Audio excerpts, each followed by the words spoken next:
Remember. All right, what do you think, Eileen? Do you want to get started? I do. It's 4:07, so that's good. Okay, you want me to kick it off? You were the kickoffer, yes. Okay. All right. Thanks everyone for joining. It's great to see so many people able to make it out. I know we're in the midst of August and vacation season, so it's great to see that we're still getting good numbers of people. We had really interesting conversations yesterday. I'm sure some of you were part of those as well, and touched on some topics that are going to carry over into our meeting today. So our main agenda for today is to dig into five proposals that are similarly themed, and at the end, just to give you a heads up, we will share a little bit of information on kind of where we are on the issue of how to deal with kind of voting matters for when we get to that point in the process. So we'll have an update on that towards the end. But we really want to focus our time on digging into proposals. And what we've done is we've grouped proposals together around similar topic areas, and they're similar to in a lot of respects some of the issues that were considered by the climate group yesterday. And we're getting really into some of the kind of bigger issues that we all need to wrestle with. One change that we're making is that, just as a matter of really efficiency, expediency, rather than going one proposal at a time, we're going to have multiple proposals presented as a group, and then we're going to discuss them as a group. And I think this worked pretty well yesterday. So we've got 5 different proposals. We're going to ask each presenter, author of the proposal, to briefly describe their proposal, one by one as a group, and then we're going to get into both some clarifying questions around those proposals, a little bit of discussion of those proposals, and hopefully we'll get to a point where we can try to tease out of the group at a high level whether we've got where we are on some of the key concepts that are being presented. So we're going to ask each person, ideally in about 3 minutes or so. We're not timing you, but we think that should be sufficient because everyone has the proposals and should have read the proposals. They're not long, so it's not like it's difficult for people to take the time to actually read these things. Everybody's got links to them, so we don't need every detail, every word for word in the proposals read. We just need kind of a high level summary and overview of each proposal. So that is the plan. And we've got 2 proposals. The first 2 that are very similar in that they're largely about kind of issues of, comprehensive planning and kind of zoning, for lack of a better term, for different types of focal areas and activities on our public lands. And we've got 3 proposals that by and large are about, sort of setting aside portions of our public lands as reserves of some kind, for different purposes. So those are kind of the 2 groupings of proposals that we have today. So I think with that, we can probably dive right in, unless Eileen or any of so we've got Andy here as well. Eileen's not on yet, unless anybody wants to add anything else. Yeah, just wanted to add, Tom, you might have said this, maybe I didn't hear it, but what we'll do after all of the presenters have presented, they're just going to go in a row. We're not going to stop in between. Then we'll have an opportunity for questions, clarifying questions, something like, hey, Andy, I saw your proposal and I'm just wondering, when you said civiculture, how did you define that? That's a clarifying question. We'll take care of clarifying questions. But we also know that people have comments and they have good comments, and we want to hear those too. So after the clarifying questions and the presenters can respond to those questions, there's going to be an opportunity simply for comment, where you can just comment on any of the proposals that you've heard or on the proposals as a whole. The presenters don't have to respond. These are not questions, they're just comments, but we're just going to move through the comments. We're going to stop doing that at 5:30. and then move on towards possible questions. I just want to make sure, yesterday we went very, very long.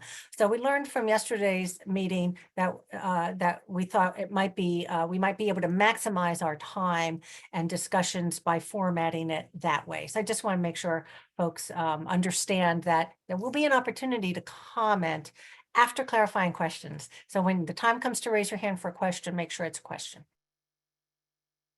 Great. So I think with that, our first proposal up is from Vin. So Vin, please take it away.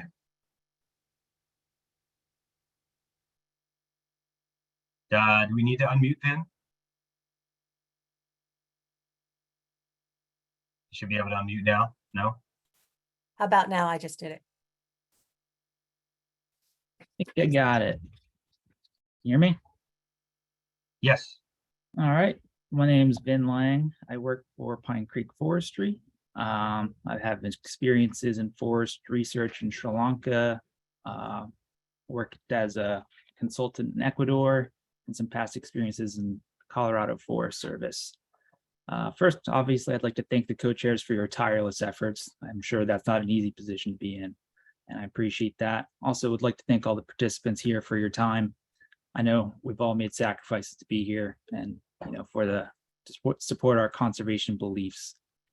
The main question, you know, we have is how can we make our forest resource conservation and management decisions meaningful, especially with regards to global climate change and forest resiliency moving forward. So we need a path forward, or as Senator Smith suggests, a new paradigm. So I'd like to start with two quick definitions. Ecological forest management, which to me is, in the Franklin Leopold sense of the word, is management of our forest resources, taking account the ecological context of our land first and foremost, with social values and economic values addressed secondarily.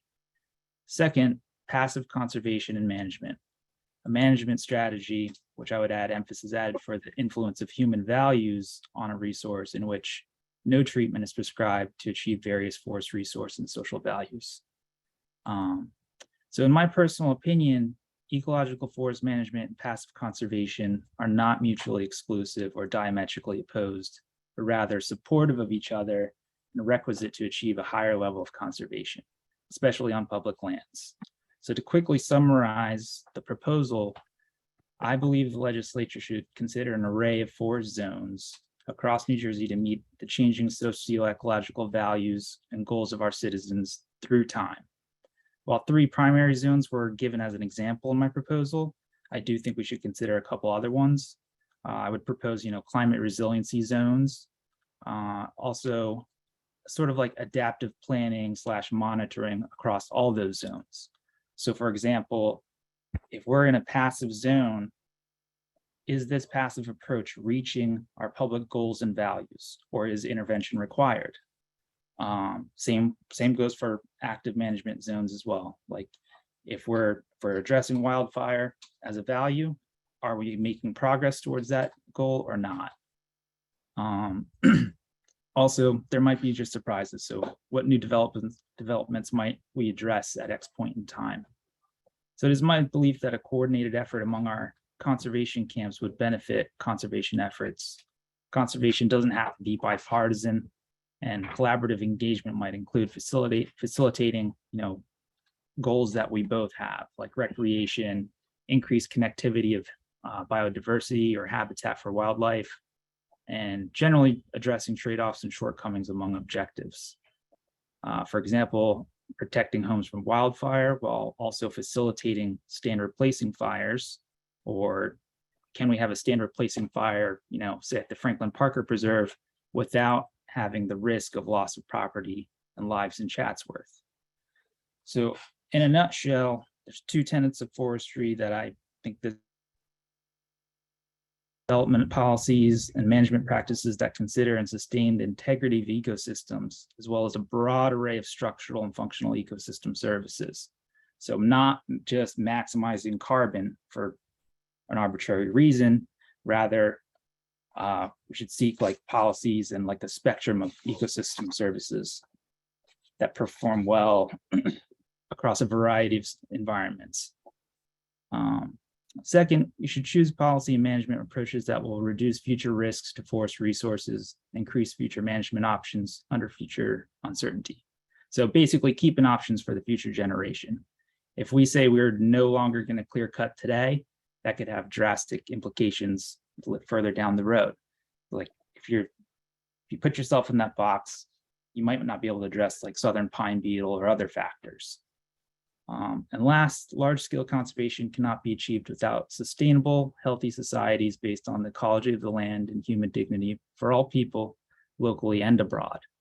I disagree with the notion that we should only consider the things in New Jersey's boundaries for global climate change. So in conclusion, I believe this framework, acting in tandem with comprehensive forest plans, such as those described by Matt Olson, would be a meaningful approach to forest health and global climate change. As participants in a global market and fighting global climate change, I believe it is our responsibility to evaluate our renewable resources within the context of our local ecology. So that pretty much sums it up. If you want to talk about other things like perforestation stuff, I'm game for that too. All right, well, I'm sure we'll get into everything once we get to, clarifying questions and discussion, but thanks, Ben. I think between your proposal and your description of it, I think we're probably we're good for the moment. So thank you. And with that, let's move on to Mike Van Cleef. Okay.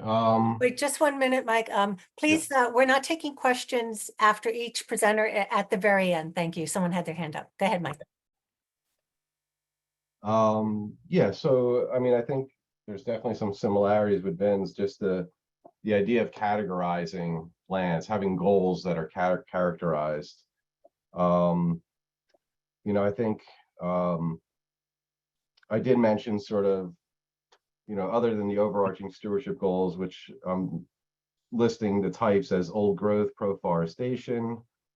2 is active forest canopy management. 3 is open habitats, and 4 is built areas, just to have very broad categories of land use goals for our forests. I don't think I did mention delineating forest stands, but I think that's kind of the next step, having forest stewardship plans for every property. I just think to start that each property, you would have these overarching goals. How much acres do you want to put in each of these things? And I don't know if you could put up that spreadsheet PDF that I made, because I think it's just easier than talking a lot. Eileen, do you have Allie? access? Allie has Maybe that. Allie?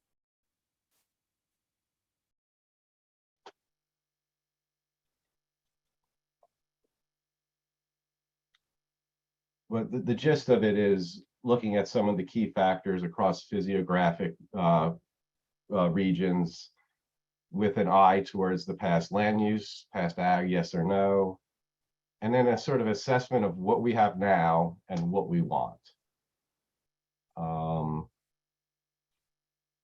That's not me.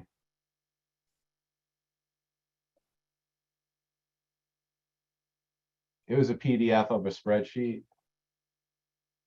It wasn't part of my initial proposal that I gave. It was an email that Mike sent. Yeah, the other day. Oh man. Okay. I'll find that. Hold on. Okay, I'll just I don't want to take a ton of time. We could look at it at the very end or whatever. But the idea is what I was just saying, that break down our forest into broad categories by physiographic region, by past soil disturbance, ag use, and then have, simply tell me the acres currently under these criteria with these attributes, and then tell me where you want to go in the future. So we could really evaluate if people are concerned, like, oh, we have tons of early successional habitat. Okay, let's find out how many acres we have by physiographic province now. Let's sort of kind of answer some of these questions up front so that it helps us form our goals. So yeah, this is the general gist, a very simple table. I get how complicated all this is. I'm an ecologist, I get it. But I think we could simplify to this level so that we know where we are and where we're proposing to go. And that's the general idea of it. So yeah, you know, and I think in setting the goals, I just want to mention some of the factors that I thought were particularly important. So we should consider forest age distributions and tree species composition that existed historically in New Jersey. And I don't mean 50 years ago or 100 years ago. I mean 1,000 years ago or 500 years ago.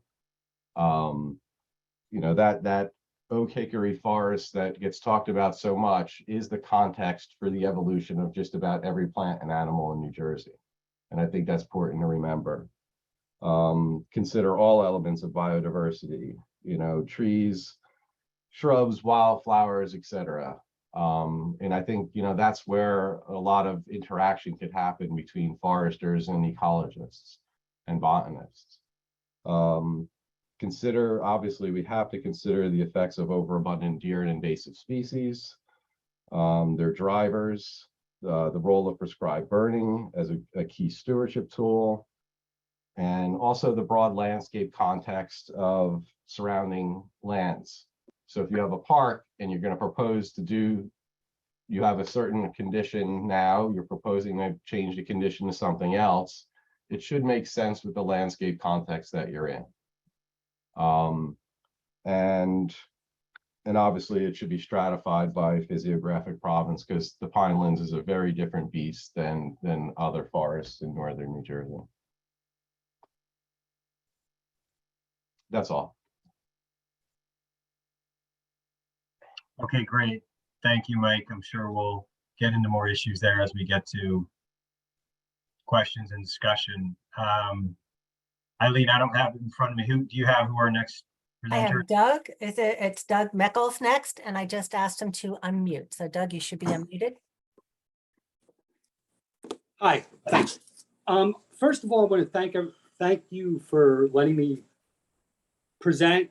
This is an updated, I submitted an early proposal and got some feedback from the chairs, which was helpful in doing the revised proposal. So I thank everybody for their feedback and letting me clarify what I'm actually presenting. My background is actually not in forestry, although we do have a forest stewardship plan in our home, which actually feeds a little bit of the experience. I'm concerned that we don't make a plan to make a plan, because it took 8 or 9 years after the Forest Stewardship Act was passed until the rules were promulgated and we could actually do a forest stewardship plan without a cut. So, and my background is I worked in bureaucracy. I worked in the courts for 34 years and helped author the pre-sentence manual, work on. So I'm familiar. I've worked on some legislation, some procedure manuals, some other things. So I'm familiar with bureaucracy a little bit. And I'm concerned that if anything we don't do is not very specific about what we're attempting to do, how and why, and I'm sorry, I'm resetting my watch so I know my time here, that it'll get bogged down. So basically, I'm going to start. My proposal is set aside most, if not all, and it's called the New Jersey Wildlands and Older Forest Protection Act. I think the name is great. Somebody else can use it for something else too. Set aside, if not all of the remaining older growth forest on public lands as ecological reserves to allow them to reach their potential. And I have the definition in a separate PDF, and that was one of the things that I think folks are going to get stuck on. I saw one of the other proposals has a slightly different, everybody has a different idea of what old growth is. What I'm proposing is older growth is defined per this proposal as forested land, which appears on the 1930 NJFTF GIS aerial mapping and has generally never been converted to agricultural use, with particular attention given to any lots which are also on the CC Vermeil maps of forested lands. And I give the link to the Rutgers database with the Vermeil maps. I recognize old growth is a term of art which can be debated in many ways. For the purposes of this act, consider forested land over 80 years old which has not had significant agricultural intensive forestry to meet the definition of old growth. So I'm suggesting the plots that are over 80 years old, no ag, on the Vermeule and the aerials as the area to consider. I believe that these should be set aside. If not, I would like all of them to be set aside, but I think there is some broad agreement in the group that certain areas should be set as ecological reserves. So I'm trying to propose a sort of minimum set of lands that should be in a reserve. And then I talk about why we should have a reserve, and people have read that and they know the rationales for pre-forestation, proforestation, and the other reasons why it's a good idea for biological diversity. I agree with Dr. Webb's assertion that we shouldn't be fragmenting canopy. I believe that there's plenty of fragmentation that occurs naturally. We've been battling invasive species in our own area. And with some hikes that I've taken with both Emil and Mike, and you can see the difference in post-ag land versus land that hasn't been converted. It's just amazing. So, I mean, that's one of the things I want to stress.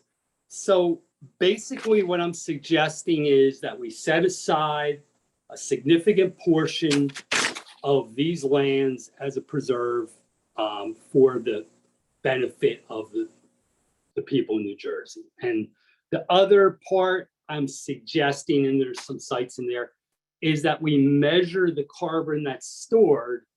Because I've been going to some seminars and things, and I know the big concern is there's these projects that talk about sequestering carbon, but they're often not verified. So nothing better than local verified carbon sequestration. And I think this would give folks that are traditionally in forestry that may be doing cutting, additional duties that would be interesting, measuring stands, monitoring stands, and the state could presumably sell these carbon credits to help with some of the cost of this. So Doug, So you're getting a little off your topipic. Yes. Yeah, your proposal No, I did is.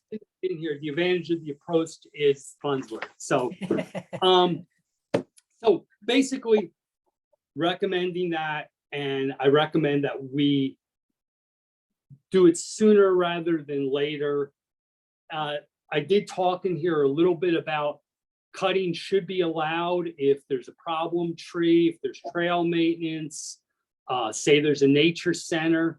I think we saw a very good presentation about a process for community foresting earlier, and maybe in the first group. And that gentleman's proposed process would be interesting as a way if somebody needed to amend these areas. Because I know right now we have this 14-step process, but a 14-step process is kind of cumbersome. So I would suggest that we set these aside, but there needs to be a way to revisit if there's issues. So that's Okay. that's about it, I So think. just to sum up, your proposal is set aside land, old growth forests as preserves. I just wanted to emphasize that so people understood. So Right. Thank you so much. That's the main things. Yeah. Thank- Okay, so we have Greg Gorman next. Greg, I believe we asked you to unmute.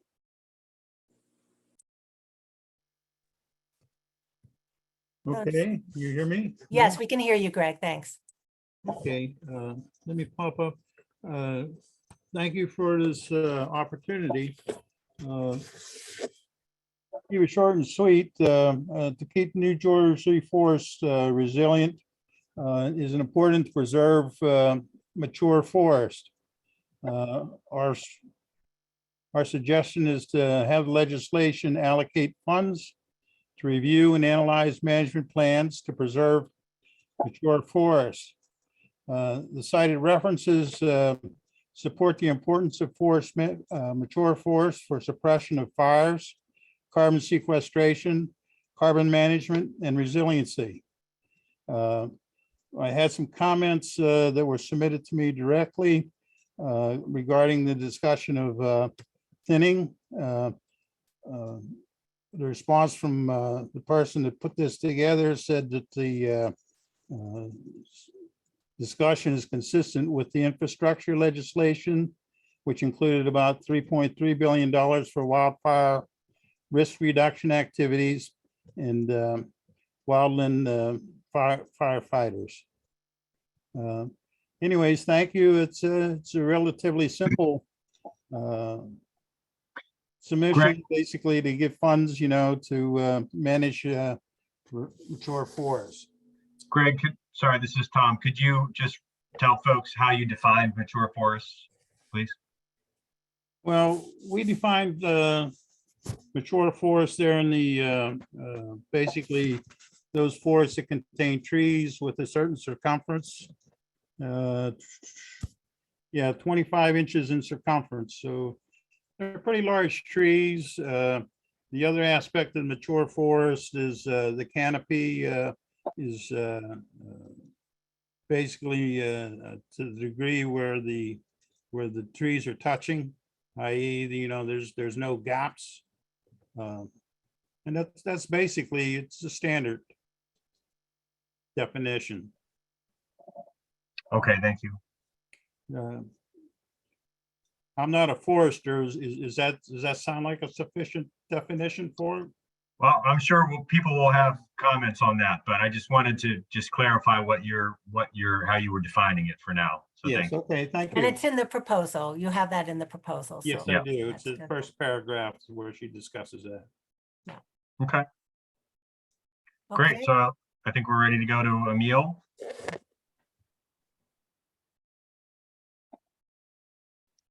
Emil, you should be able to unmute. There you go. We can hear you. Is it possible for me to share my screen at some point?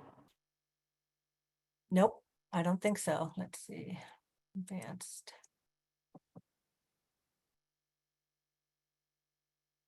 Oh, let's try this, Emil. Let me try this. Okay, see if you can share. I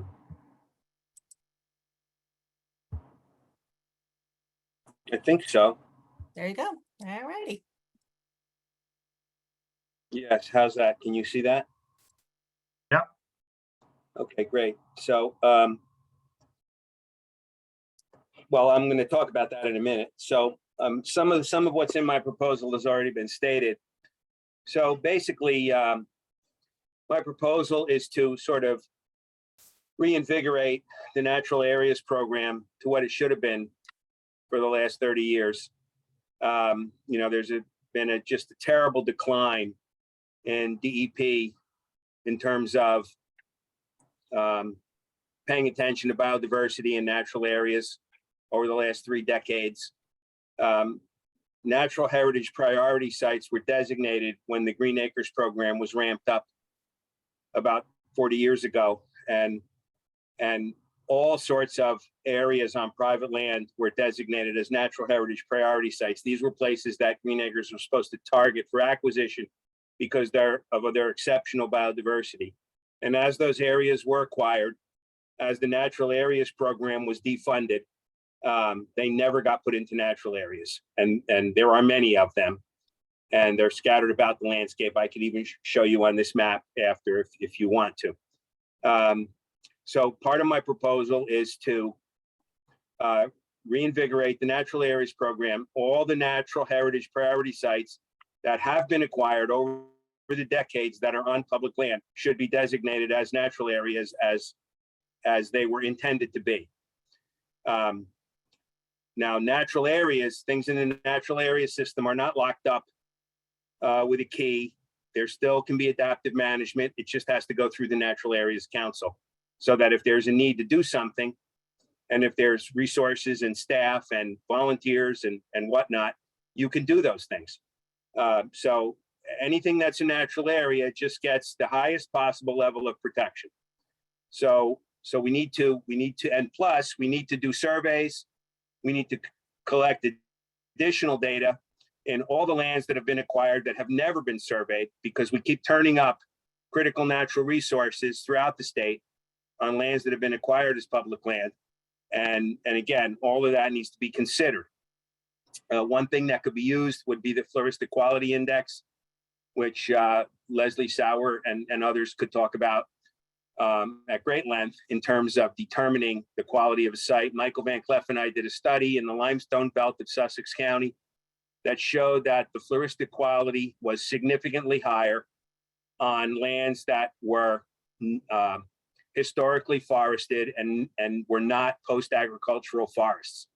It was a double-blind study. We went to sites that were randomly chosen by a technician, an expert GIS person on public lands, and we found that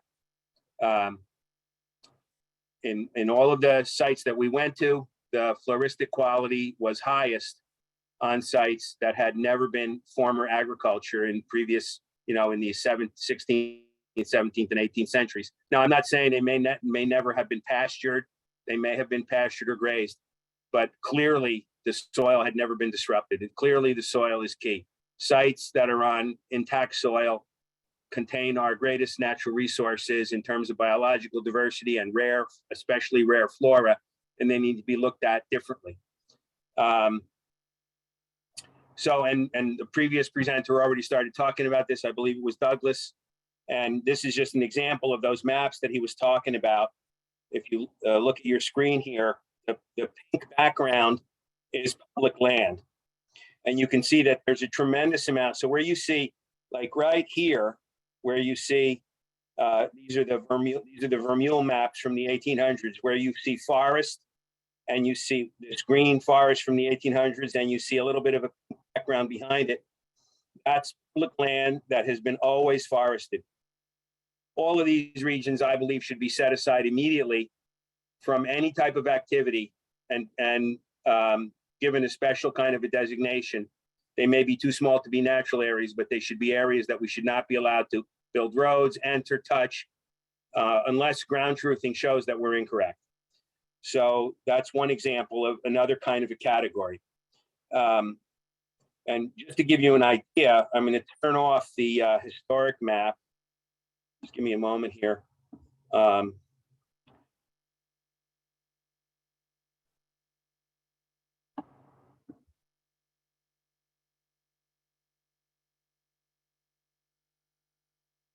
Just watch carefully. This is the green areas are forest in the late 1800s. But if you turn that off, you can see that there's a lot more forest now. Tremendous amounts of forest, much of it on private land. We're not talking about forests on private land. These forests on private land, are dictated by the private landowners and their forest stewardship plans.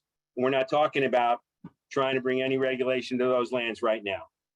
What we're talking about are the public lands, which are in green, and many of those public lands have this historic forest type. Again, I'm going to turn it back on, and you can see that, those areas need to have special consideration, those and the natural heritage priority sites. And also, I would like to see us wrap it up, Emil, just to keep us on track. Yes, also, I'd like to see us develop some kind of category, possibly a combination of floristic quality index and age of the canopy, where we come up with some sort of a designation for maturing canopies with, trees, possibly 100 years or older that are dominating the canopy, especially on these untouched soils, where, again, they receive special consideration on public land and where the canopy should not be impacted over the short term. Now, obviously, all of this, I would never say that we should not have adaptive management, because we don't know what nature's going to throw at us. There could be, all sorts of things that happen to our forests where we need to modify our plans. But until there's a reason to enter one of these forests with any kind of wood product removal, we shouldn't be doing that. And this is a starting point, in my view. It's like the minimum starting point for what we need to protect now, so that we can stop arguing about every single project and actually get some good work done, and also have the protection that we need. Okay, great. So I think at this point, Eileen, we're going to move into, first of all, thank you to all our presenters. And now we're going to move into clarifying questions only. I'm sorry. I meant to say one thing very important, that everything that I was talking about, I don't include anything within the Pine Barrens, the ecological Pine Barrens, in the discussion. That's a completely separate topic. Pine Barrens excluded. Okay, thanks, Emil. So let's go to clarifying questions only. Again, no comments. We're going to have time for comments. We're trying something a little bit different here. So we're going to hold you to it. It's got to be a question. If it's not a question, save it for when we move to comments. Thank you. So we're going to go to Ken. Yeah, so I have two questions for Vin. The first is, you talked about objectives like ecology, and then you said secondarily economic and social benefits. So my first question, which I don't expect you to answer right now, is can you get the definition of these down to something where we could see a lot of details and understand values versus costs and very, very specific changes and benefits, so that we can actually evaluate what we're talking about here? And I realize that in 2,700 characters, you can't do that. And I've suffered from the same issue and been accused of the same issue, the same thing, correctly. But that would really help if we could get very, very detailed answers on those. And my second question has to do with carbon and climate change. You did not include climate change targets in your goals, but you did refer to it. And so my question is, how much carbon do we have to sequester each year in New Jersey in order to meet New Jersey's climate goals? And how is your proposal going to achieve that?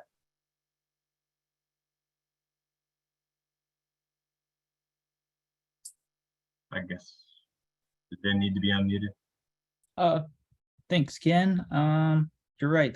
Those are difficult things to kind of parse out in a couple minutes here. Basically, I'm saying the context of the zoning should be based upon the ecology of the land. So first and foremost, like what's going on in this area or zone? Are we in the Pinelands? Are we not in the Pinelands? What's the most valuable sort of aspects to look at? I don't want to get too in the weeds with that. I'd be happy to sit down and try and parse that out a little bit more. Or we, as I think some of the other folks suggested, having a board of like scientists that could make recommendations to that would be a good starting place. In terms of carbon, I don't have that answer. I'm not a climate scientist. I do think there's different ways you can strive to maximize carbon in trees, or you can kind of hedge your bets. I kind of look at it simply as like a portfolio of options. Sometimes there's trade-offs. If I'm going to maximize carbon in this stand of trees, that might come at the cost or detriment of species. And so like, that's not really for me to decide, but I think as like that board or community or whatever group would undertake this process, that'd be something for them to look at. And I would just clarify, I think there's a difference between individual tree carbon and forest stand carbon.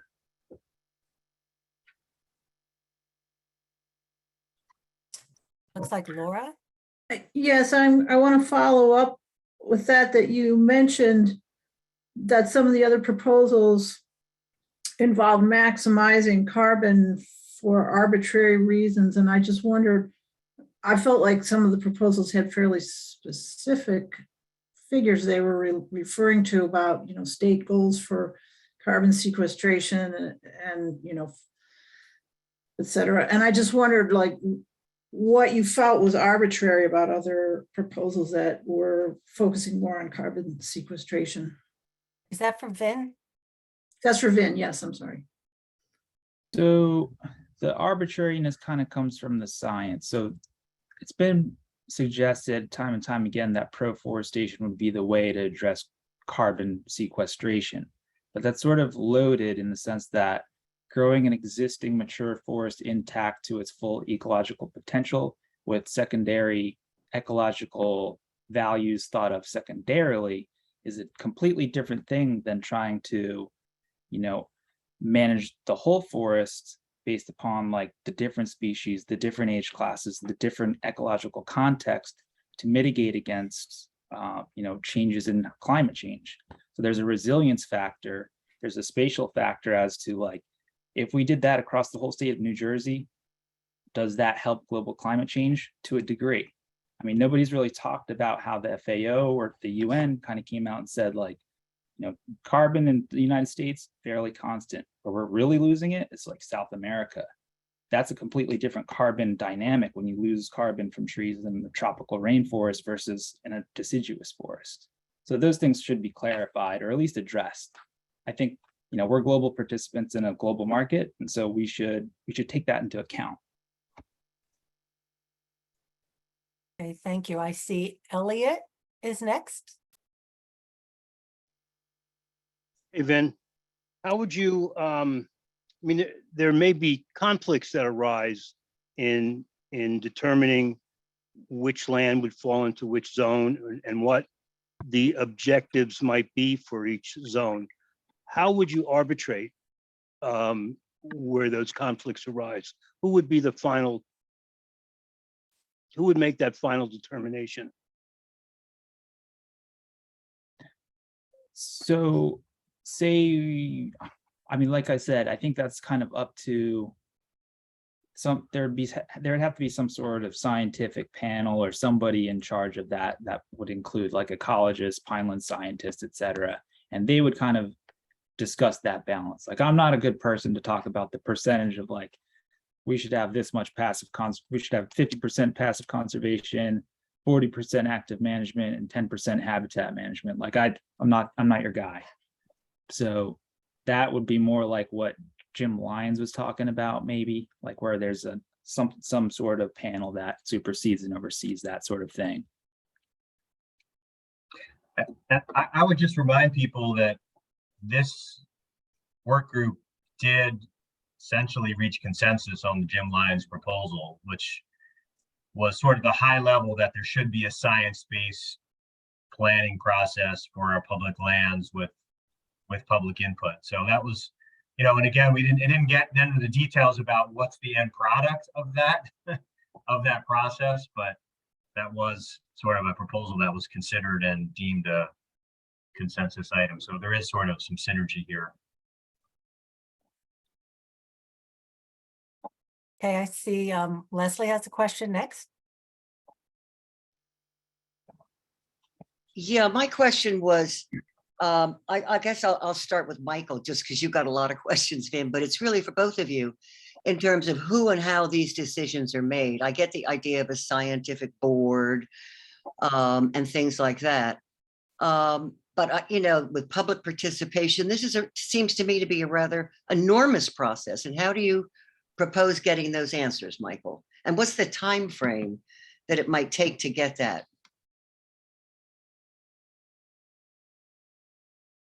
The mic unmute.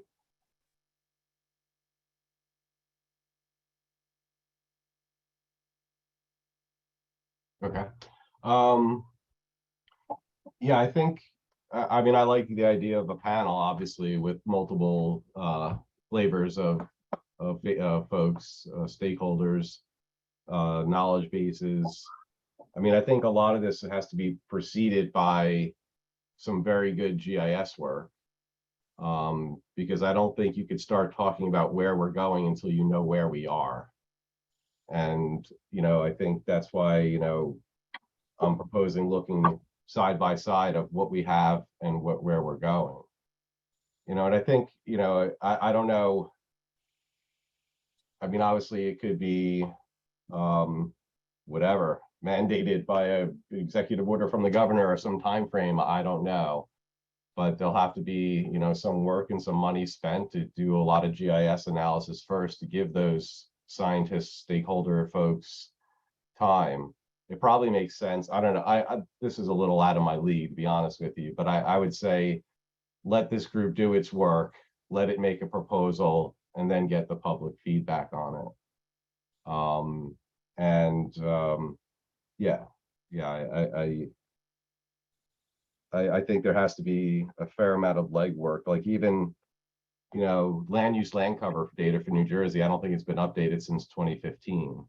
You know, so someone has to probably look at that as a basis before starting this process. So, you know, there has to be some good GIS background for a group of people to start considering. But I just want to like make one point too. I think, you know, almost by default, the action is going to be no action. There's only so many resources to do work on however many acres, you know, so it's not like if someone said, I like young forests, I have absolutely no fear that every single old forest is going to be converted to a young forest. It just couldn't feasibly happen. So, you know, I think we need to define, if someone said, I want young forest on 5% of the land or 10% of the land, I think that makes it a little bit more manageable for folks that don't really want any, but at least there's some guarantee, so to speak, that it's not going to be everywhere all the time. And I think that's kind of what I'm getting at with this.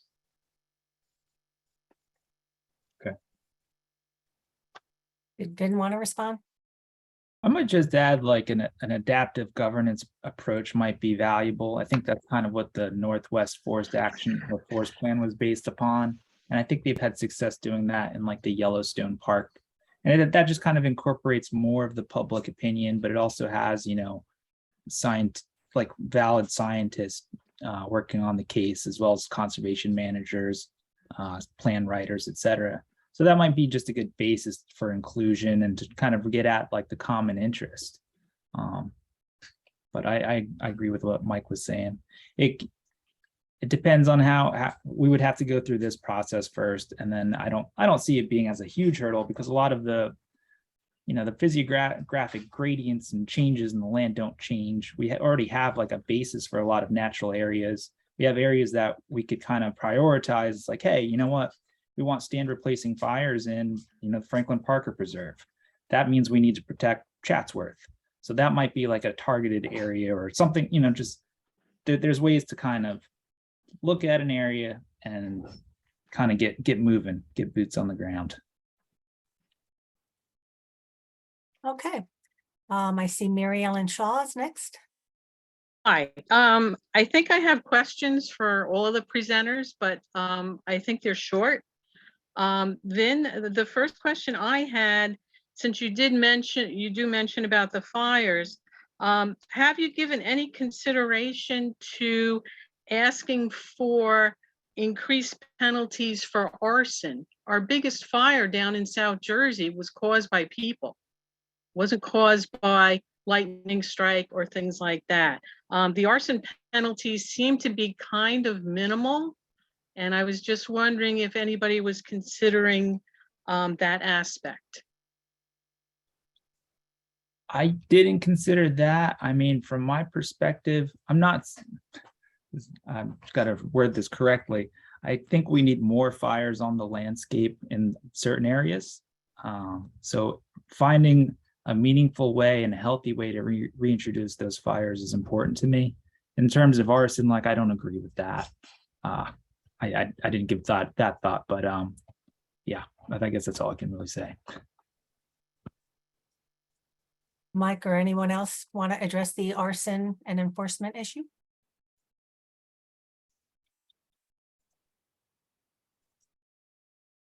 Okay, so the next up is Larry Herity.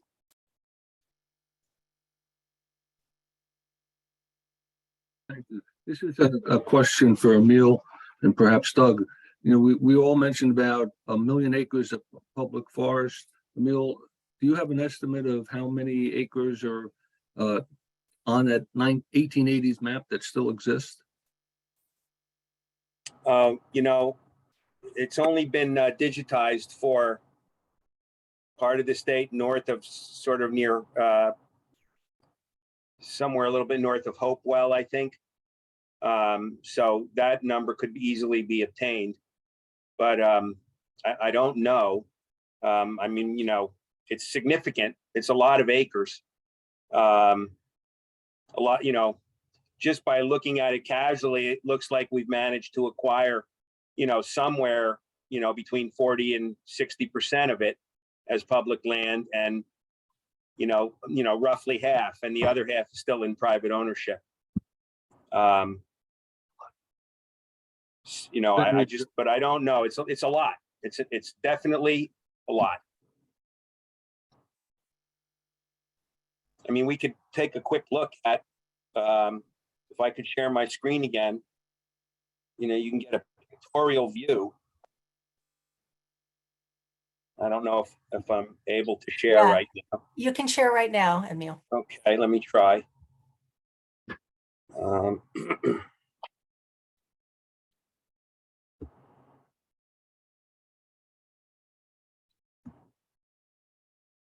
Okay, I should be sharing. Yep. So let me just make that a little smaller and you can see the whole thing.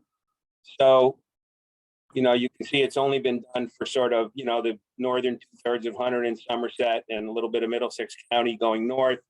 You know, you have the Ridge and Valley, you have Newark watershed, you know, the mainly forest section of the Highlands.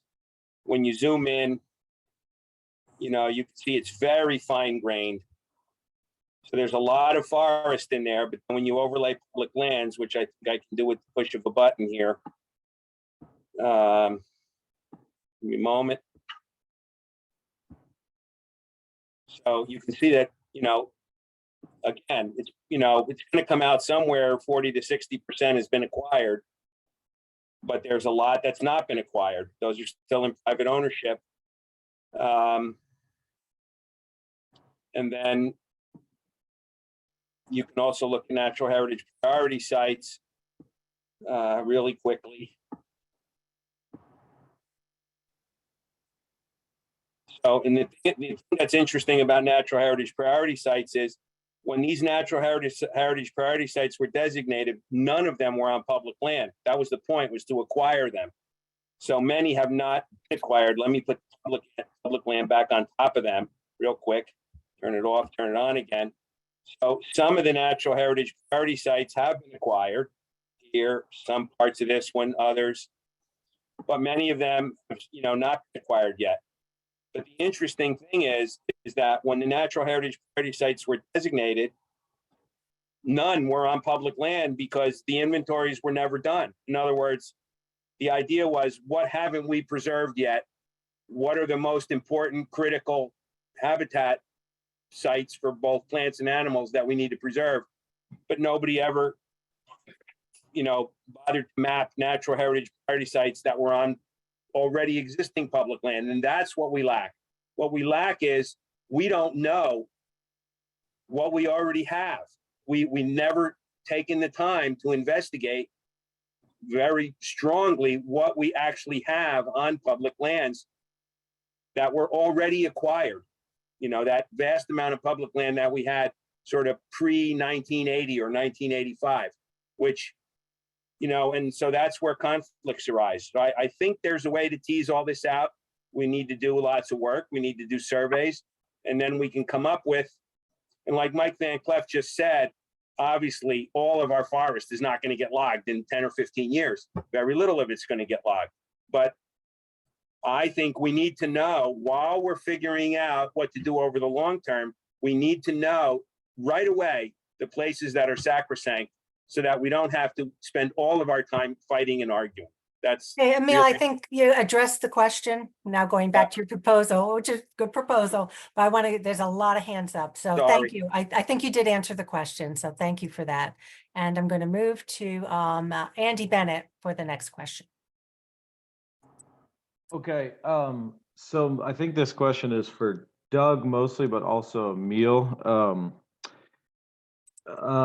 Are you kind of taking into account, I guess I'm just going to speak in general terms, like the general succession of a forest moving from what we call like shade intolerant trees to, over time, what's regenerating is shade tolerant trees. So when I'm out in the woods, I typically am seeing a lot of mixed maple, black birch, etc. So in these forests that Doug was referencing that were forested 1930 and before, I have plenty of examples of that on private land where I go out there and I don't see oaks regenerating. So I guess my question is, are you taking into account, I ask our landowners this quite often, are we okay with saying over time, these forests are likely going to shift, this is generally, away from kind of an oak dominated forest to more of our shade tolerant trees like mixed maple and black birch? Are we, I guess, did you take that into account as you make these considerations?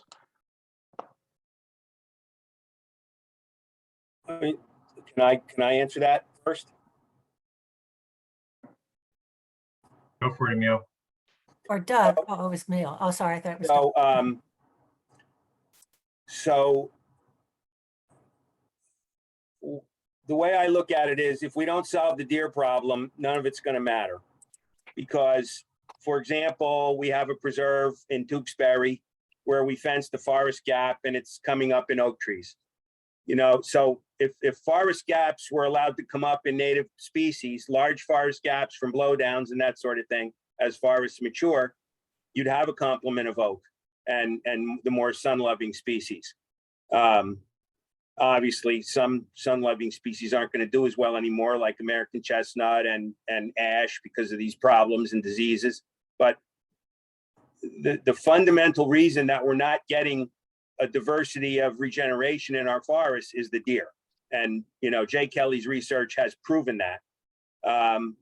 And so I don't feel like it's right to have to make, 20-acre cuts in order to regenerate the oak forest when we fail to address the deer problem systematically statewide. You know, we have Penn Swamp and the Pine Barrens, where the only place the cedars came back was inside the fence. Other than, that's true that outside the fence, a few did come back, and there's a nice cedar savanna forming, which may be great also. But the deer pressure isn't as bad in the Pine Barrens. The rest of New Jersey, nothing's going to work.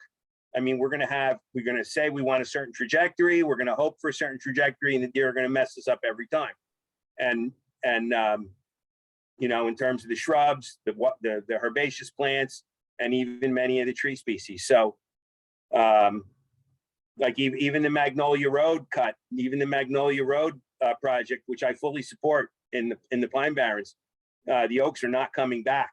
The deer are browsing them, and that's in an area with not even a very high deer density. So until we address the deer problem, I don't think we can just say, oh, we can't let the forest go from oak hickory to, more shade-loving hardwoods. We have to do something about that. Well, the primary thing that we have to do is address the deer problem.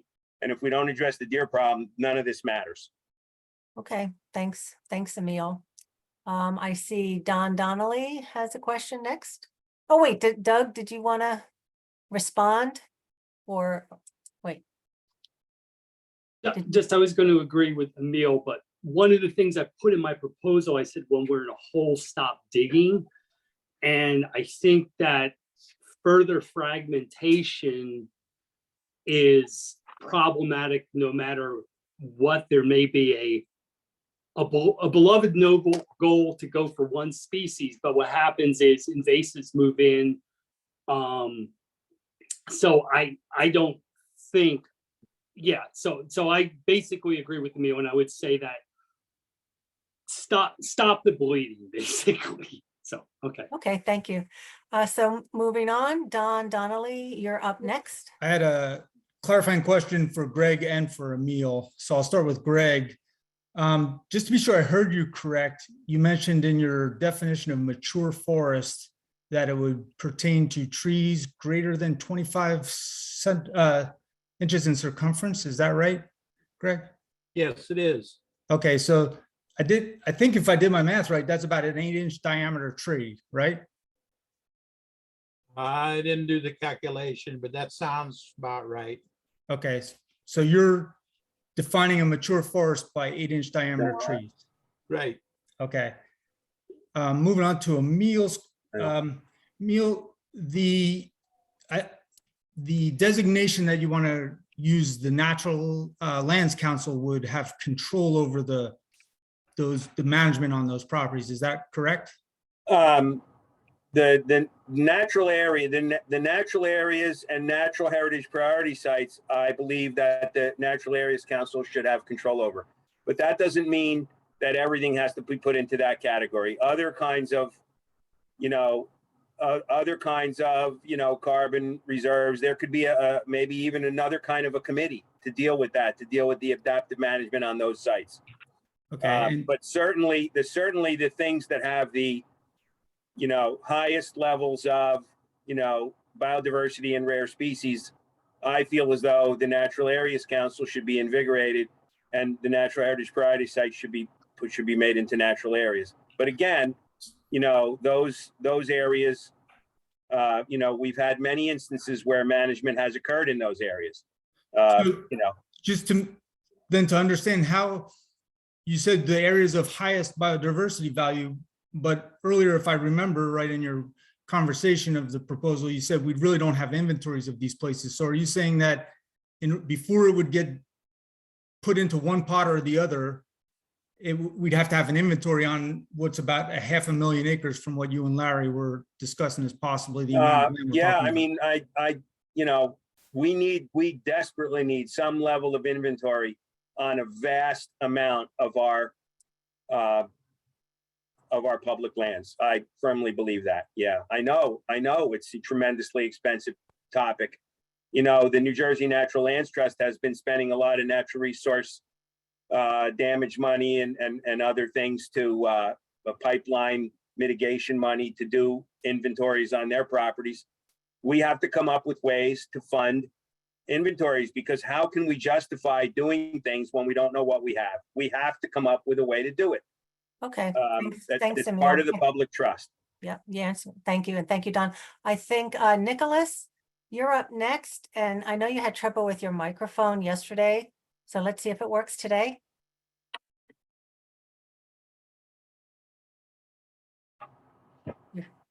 You're unmuted, but we cannot hear you. Are you speaking? Okay, so Nicholas, what I suggest, we cannot hear you. Can you send your question to me in the chat and I'll represent it for you? We'll come back to you, but we're not hearing you and you are unmuted. So I'm going to move on, but do put your question in and we'll ask it. The next one up is Sarah Webb. So I have related questions for Emil and for Mike that have to do with this idea of having an active management zonation. And I applaud the idea of really being careful to protect our best and most intact forests. But for Mike, I'm interested in your thoughts about the problem we have now, where we have active canopy management quite central to policy on our state lands. And what returns afterwards is not the young forest everyone wishes for, unless we protect from deer and invasive species. And Mike, of course, is this state's top expert on invasive plants. And I'm also involved with restoration ecology. You have to protect from deer. You have to manage for the invasive species, which is expensive and difficult. So isn't it better, perhaps, I'm just wondering if it's better not to open up those forests so widely until we have a better way of making sure that we're going to be able to manage to get a forest back. Oh, we want those oaks back. Someone mentioned that before. So Mike, I'm interested, and I hope I can ask a second question of Emil after this, if you don't mind.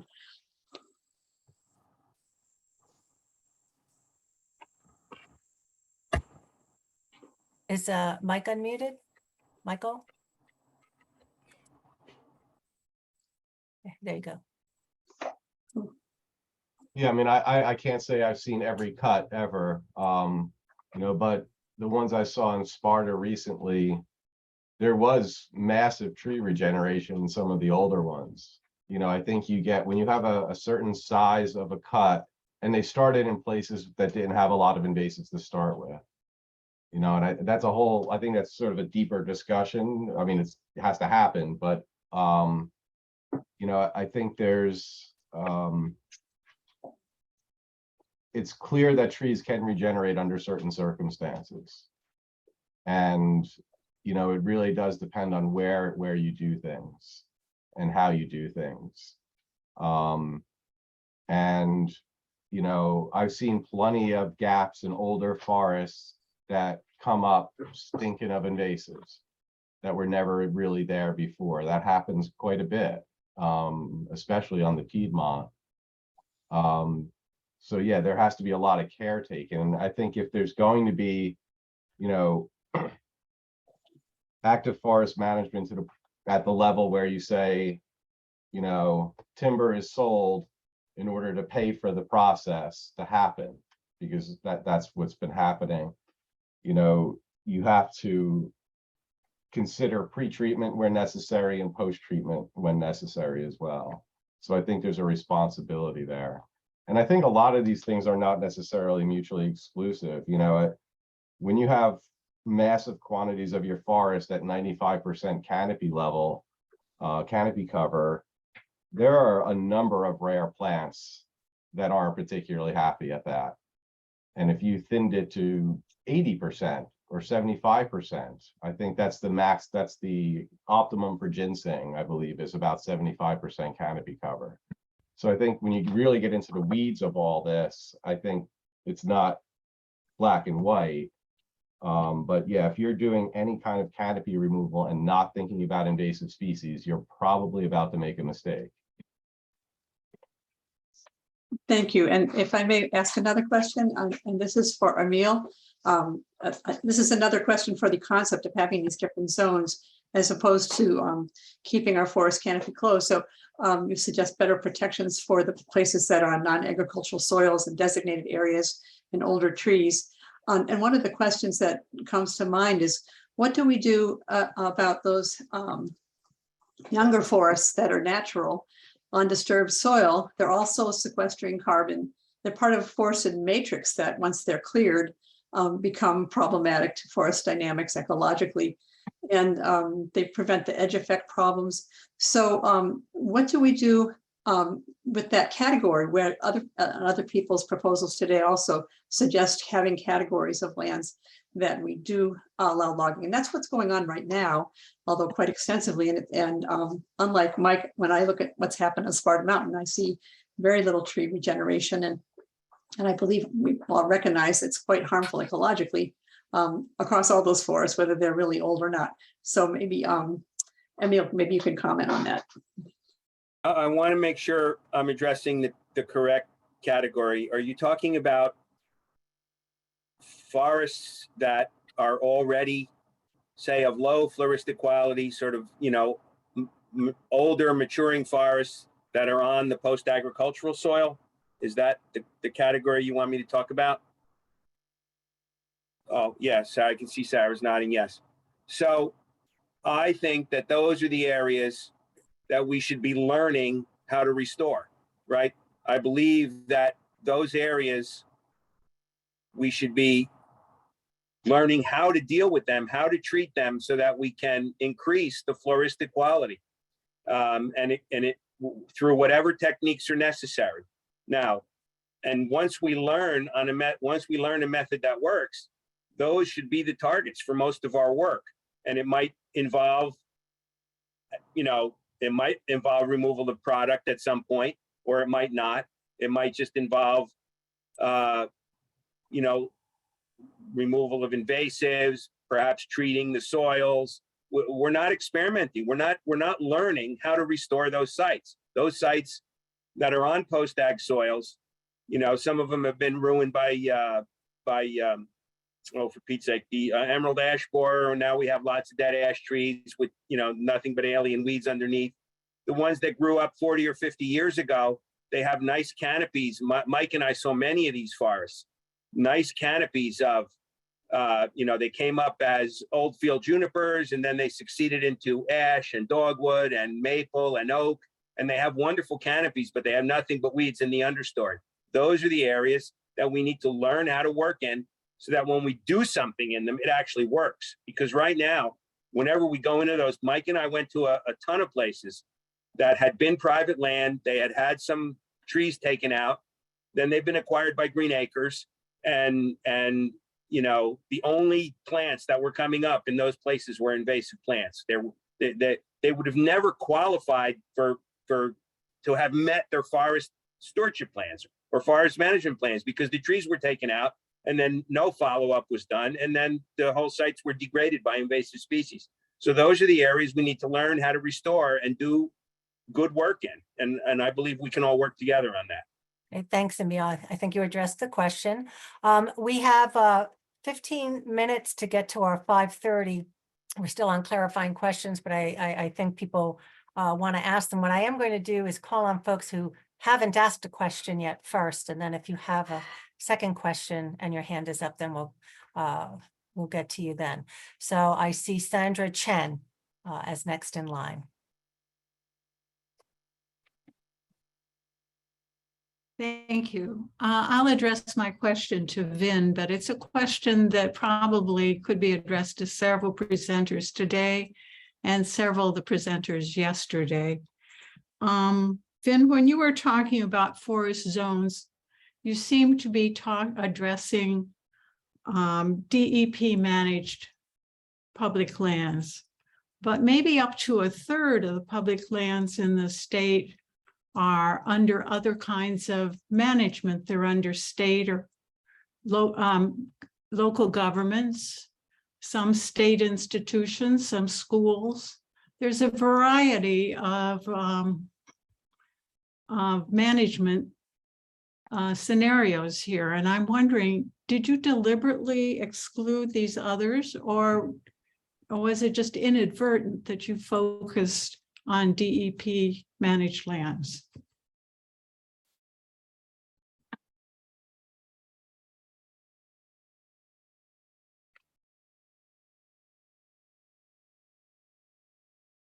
Is that for Vin? Is Vin there? I don't see Vin right now. Yeah, I think he's muted. Thanks, Sandra. I like your question. Yeah, it was sort of inadvertent, but I totally see what you mean. And like in the conception of it, I thought that those would be like good indicators for like how that public property might be managed. So like the task force is obviously about public lands, but you know, say that like Fish and Wildlife Service might have more goals oriented towards wildlife within a zone. And so that's sort of like a compartment within that zone that would be at a higher level for, you know, a habitat focused area versus, you know, areas of that might be like a natural heritage area within Wharton or something. Obviously that might be a more viable area for protection. So you would, and to me, it might make sense just to kind of take the context of the ownership and apply that as well. I mean, Jean might have some other ideas about that. She helped me draft it. She was instrumental. I hope that Thank you. clarifies. Yeah. All right. The next would be Larry Baum. B-A-U-M. Oh, hello, can you hear me? Yes. Oh, okay. My question's to Greg Gorman. He said that he would consider a mature forest to have a totally closed, even canopy with no gaps and canopy trees all touching. However, a mature forest often has an occasional canopy gap here and there from a tiny storm throw or fallen old tree or two. And the most mature forests sometimes have a slightly raggedy canopy rather than totally even looking. So I just want to make sure the wording of his proposal doesn't actually end up excluding forests that he most meant to protect. So maybe just a couple words on him about that. Yeah, my response is I think the person that wrote this would not exclude what you just described. You know, there are always variations in forests. Okay, thanks. I think that answered it. I see Julia Summers next. Thank you, Eileen. There has been several people, well, at least two, but I think several seem to be talking about looking at the landscape as a whole and deciding, you know, we need X% in this kind of forest and X% in this kind of treatment. When you say that, would you agree that we should look at the whole landscape when we're talking about that, not just our public lands? Would you agree that we need to look at both privately held forested lands and publicly held forested lands? Or are we just looking at this in, we're not looking at the whole landscape? Are we looking at just public lands? I think that should be a separate instrument. Like, I think there's a lot of value in a private-public partnership to achieve like goals within the larger landscape. So, for example, you know, if Sierra Club's trying to extend like the Long Trail and it happens to like pass through some private ownership, like working with those landowners would totally make sense. However, I do believe in, you know, private property rights, and I kind of disagree with the notion that we should lump it all together because they're separate entities, public and private. The functions are slightly different, in my opinion. Oh, I think she has a follow-up. Let's see the follow-up, Julia. Yes, I'm wondering how you can get a true evaluation, since there seems to be fairly broad agreement on the need to collect data before we decide what we're doing. If you're just looking at part of the landscape, how can you make an evaluation on what the facts on the ground are if you only look at part of the landscape?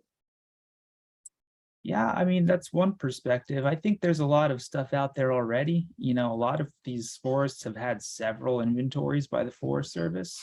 Additionally, there's hundreds of years of science that we can rely upon. And it's not like unreasonable to me to do a stepwise evaluation. You know, maybe we focus efforts in, you know, restoring fire to northern New Jersey a little bit. There's a lot of areas that could be healthy, or the Pine Barrens. So I don't think, again, it's sort of like, it doesn't have to be all or nothing, which we keep kind of bumping up against into. And I think maybe just kind of, you know, partitioning that might be okay. I don't know if others want to weigh in. All right. I see Mary Ellen Shaw. Mike, were you trying to respond to that question? Oh, I'm sorry, I didn't see. Where is he? I saw a virtual hand and a real hand. Michael. Okay, can I? I was using every hand I had available. Yeah, I'm not sure. I sort of interpreted it a little different, Julia's question, but I think absolutely we should understand the full context of the state, regardless of ownership. You know, I mean, shoot, you know, there's county parks that have 30,000 acres in their systems, you know, and I think if you're trying to understand how much we have of each type of broad bucket of category, you need to consider what's going on in totality to make the decision about what you do on the state land. I very much agree with that. You know, I think, you know, just as a very quick example, you know, decisions that I've made, like in my work with Friends of Hopewell Valley, completely rely on the landscape context. So we don't create grasslands in areas around Baldpate Mountain because that's the largest forest in the area. And we don't try to create forest restorations in areas like the Pole Farm, which have a great grassland bird landscape context. So yeah, if you really, it's really hard to make your decision about what you would do on a particular state land without understanding your context immediately, but also what's the larger whole entire statewide context of categories of forest. All right. Thanks, Mike and Vin and Mary Ellen Shaw. Okay, I have a couple of real quick questions for various people. I think it's for Doug. The definition, you can age a tree depending upon species and with measurements of circumference and diameter. Obviously, an oak tree at a certain age is going to be a lot thicker than a pine tree at that same age. So would you consider using some formula like that to get old growth statistics and whatever is needed on that? And then I have a question for Emil. All right, let's have Doug answer that one and then go to Emil. So Doug? Doug had his hand up. Good. Oh, unmute.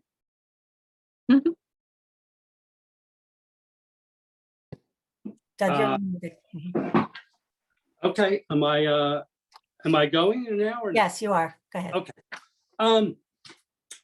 I was looking at it not as the specific trees, but I'm looking at it at a landscape, not the individual trees, but the forest. So I'm not concerned with just having one tree that's 80 years old, but you can typically tell. I mean, I've looked at some of the aerials and some of the Vermeils.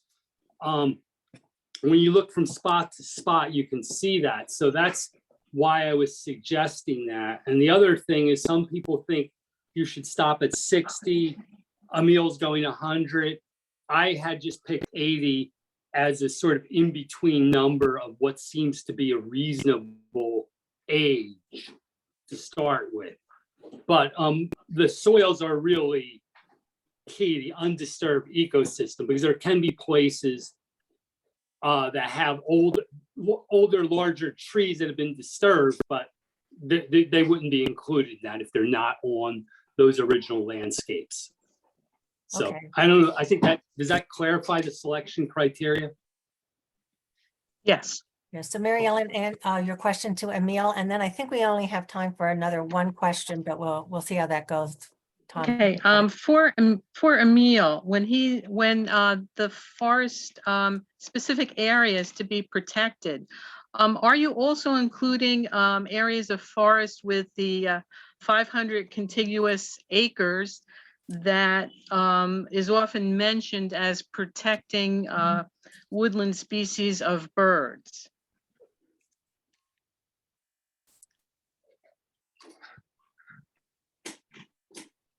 Do we lose Emil?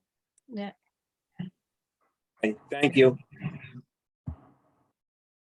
Okay, thanks.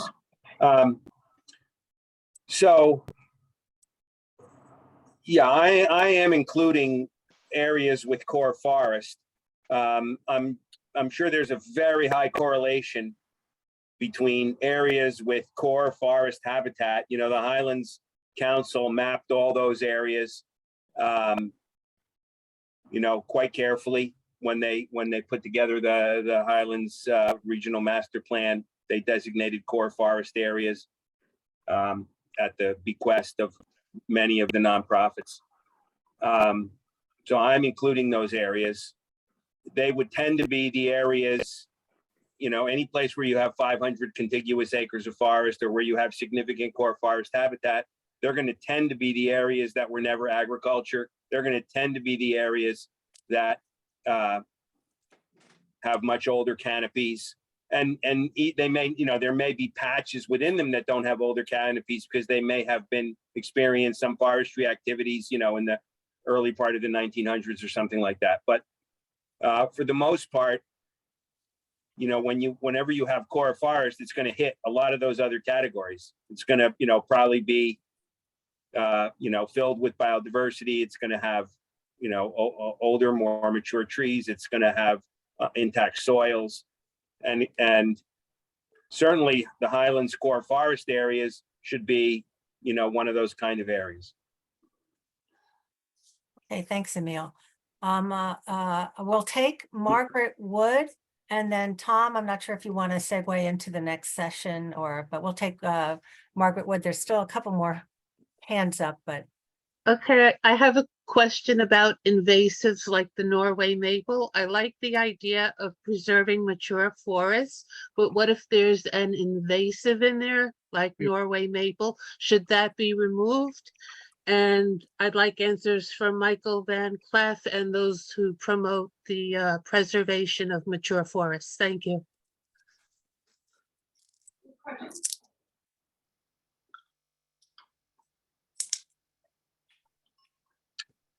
Who wants to take that? Well, I would certainly be always in favor of invasive. You don't have to remove it. You could just, you know, kill it with a hypo hatchet if it's a Norway maple tree or an ailanthus tree or whatever it might be. But I was waiting for Michael to get unmuted. Sounds right to me. I mean, I think the idea of, you know, especially if there's going to be a cut, pre-treatment is definitely a wise move. But obviously that adds to the cost. But, you know, you don't want to present large opportunities for establishment when you have some nasty weeds hanging around. That's the sort of conundrum of doing canopy management in post-agricultural forest, where you're starting from a very negative invasive species position relative to older forests. Right. Okay, so Tom, how do you want to proceed? Yeah. I'm also a proponent of mature trees.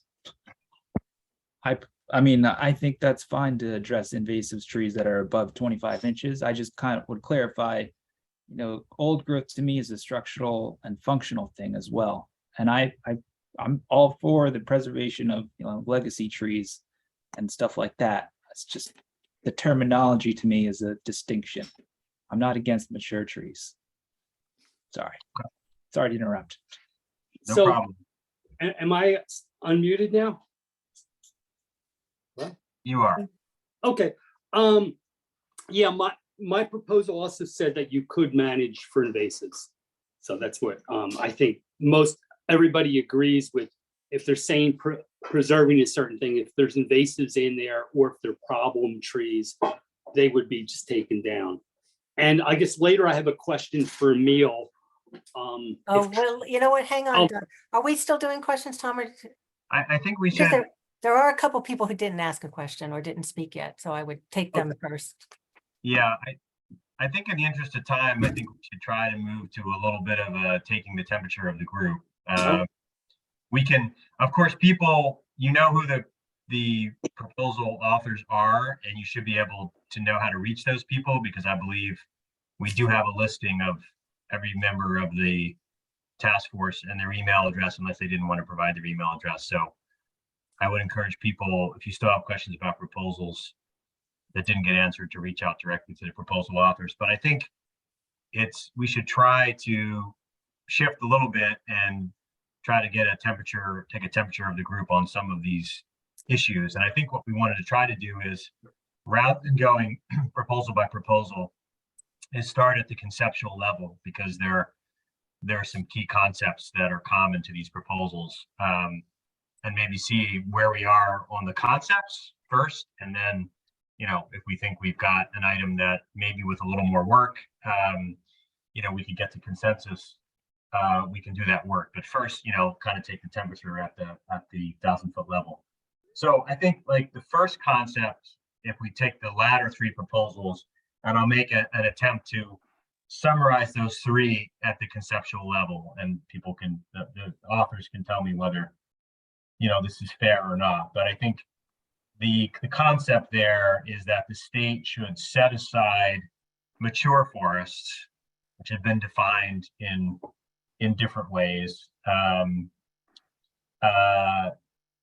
through one or more protective designations. So there's different ideas there. There's natural areas, there's, you know, kind of old growth preserves, where within those areas it would be passive management, right, with the exceptions for you know, dealing with various needs and challenges that might arise, with some oversight, whether it's through the Natural Areas Council or some similar body. But I think that's basically the concept. Is that a fair, high-level conceptual summary of the idea behind the latter three proposals? Any of the proposal authors beg to differ with that sort of high-level characterization of it? Okay. Michael has his hand up, but I don't know if that's a legacy hand or if he wanted to comment on what you said. Michael? He's not on the screen. So, okay. So for now, I just want to leave it with the if none of the proposal sponsors are differing with that characterization, what I would ask people to do is, go ahead, Emil. Oh, Emil, okay. Oh. I just want to point out that I think whatever that high level concept is, I think would be very different for the Pine Barrens ecosystem and, you know, areas outside the Pine Barrens ecosystem. Then that would include whatever, remnant forest there might be in the Delaware Valley, some coastal ecosystems, and then of course, the Highlands, the Ridge and Valley, and heavily forested areas in North Jersey. I would never want to put those places under the same kind of regime as the Pine Barrens, mostly because of the fact that they're so completely different. And yeah, and I don't know whether we can see whether that was a layer of detail, because I don't know whether Greg and Doug take that same point of view or not. So I was looking for the commonality. That's fine. All right, that's fine for now then. I understand what you're saying. Right. So I guess what I ask people to do is put your hands down if you can, if you have a legacy hand there. And I'd like to just call the question at the broadest conceptual level, as I just characterized it. Are there people that object to that concept?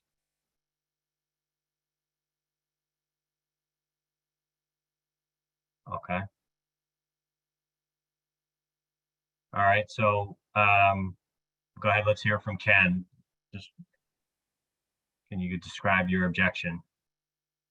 Well, we should go in order. Oh, okay. Yeah. Well, Ken is the first one I have up, no? Oh, mine's different. Okay. So I object because the implication is that you're protecting certain areas and it's okay to log in other areas. And therefore, it's not acceptable, period. Okay. Dave?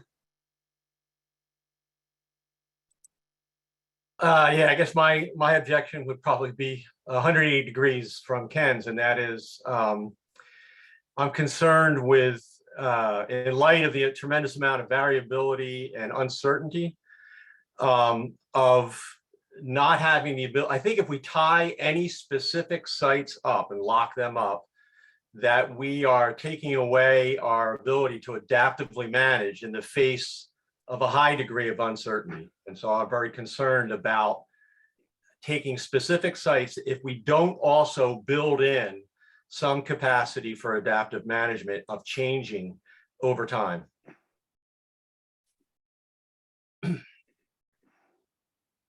Okay, thanks, Dave.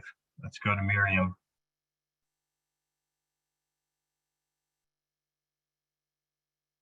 Similar to what Dave said, I would also be concerned about the goals for the particular properties, that there would be conservation goals that you might want to meet that you could not with this one-size-all approach. So I do not like the one-size-all approach to locking up land. Okay, thanks, Miriam. Laura? I agree with Ken's statement that all of these plans imply that there will be commercial logging on public land, and I don't believe that the public acquired this land for the purpose of handing it over to private monetary interests. And even if there were some thought that we weren't going to be handing over the land to the logging industry, I don't have that much confidence in DEP that DEP could prevent this from happening.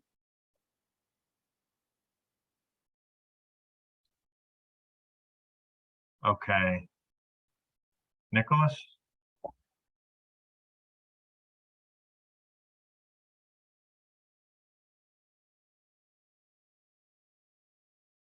Nicholas, Hey, you're not muted, but we can't hear you. It could be a problem with his own internal mic or something. Can you send your question to me or Eileen? Or objection, you mean, not question. Yeah. Sure. Okay. Sorry. Sylvia? Yes, I share the same concerns that both Laura and Ken mentioned, and I think, Tom, there was something that you included that I would like to know a little bit more about who's on the Council of the Natural Area Lands Trust, because from what I could gather right now, there's not too many public stakeholders that are involved in that process. And so for those reasons, I would object. Okay. Sarah? So I admit I'm confused. Are we voting on 3 proposals at once here? And if No, so, we're not voting. but what is it we're saying yes or no to? Because I feel like there's a mixture of proposals. that I It's feel different. the concept that there should be some process to identify and set aside mature forests on our public lands that would be designated in some way for passive management, except for critical issues that would need to be addressed. It could be could be a natural disaster or a pest infestation, etc. Subject to some oversight by the Natural Areas Council or a similar body. Well, so I still find it's really hard to go one way or the other, the same way on all of these proposals, because I think that we have very different sentiments in them. We have set-asides that are going to be canopy management. We have set-asides that are going to be,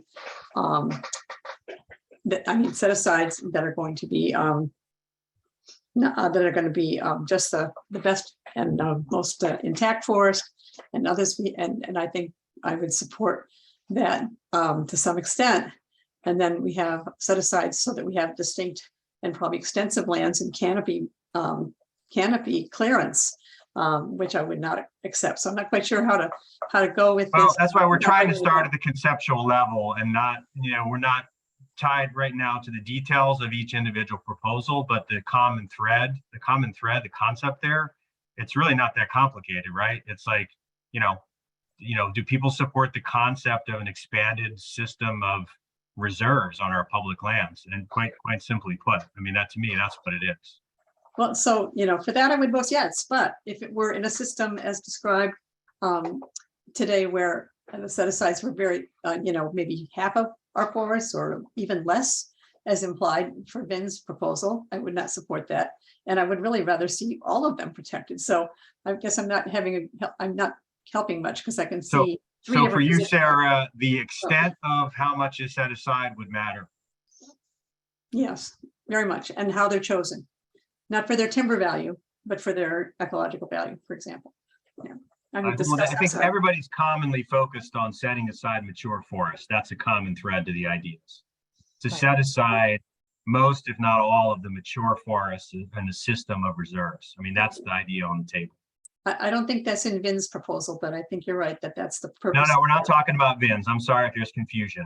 Oh, we're talking about the last 3 proposals right now, which are all in varying degrees about setting aside mature forests as reserves. Okay. Most, if not all, of the mature forest as reserves. I mean, that's kind of the simplest way to summarize the thrust of the last 3 proposals. Okay, I'll vote for that the way you said it. Okay, take your hand down. Yes, I will. Okay, who's next? I guess it's Dave. No, we did Dave and Miriam. Oh, people could take well, all right, I lost track Lindsay. where we are. Who was next? Lindsay came in. Lindsay.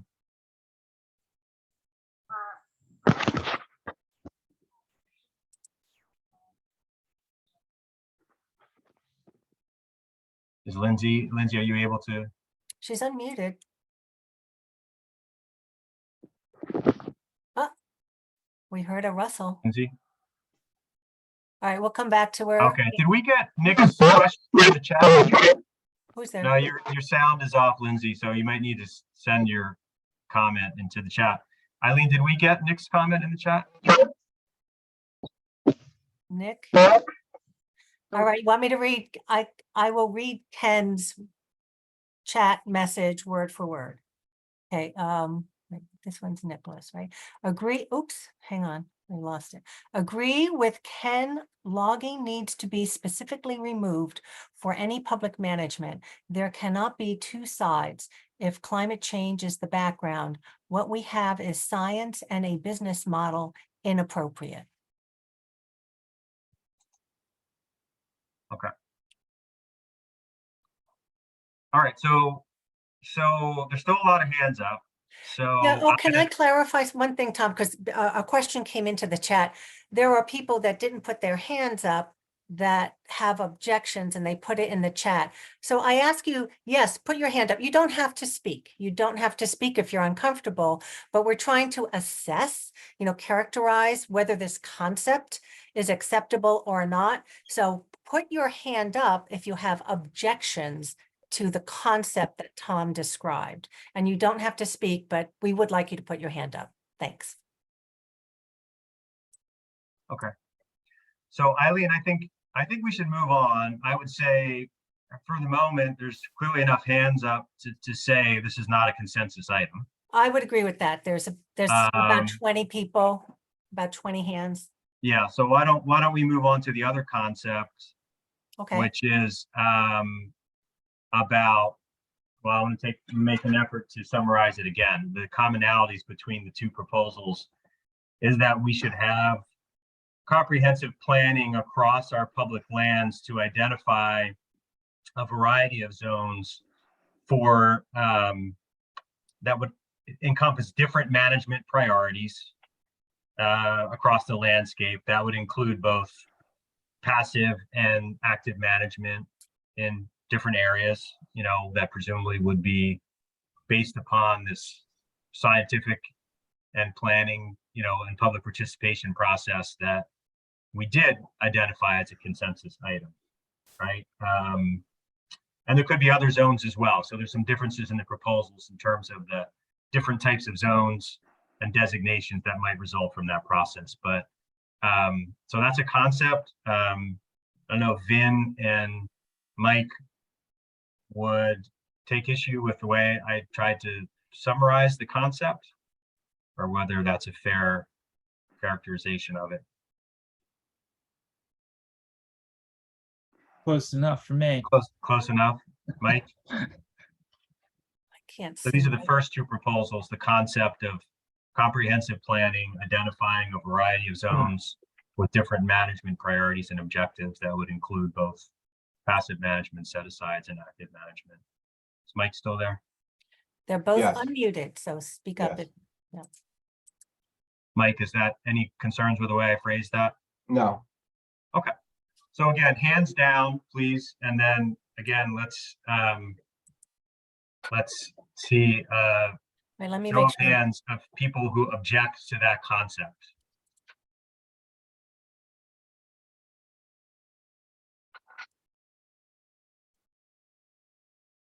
Okay. So Similar, 21 who object. quite a number of objections. We're going to just take a couple people to hear what those objections. Ken, since we hear from you a lot, I think we're going to go to somebody else. So I see maybe Laura next. Oh, wow.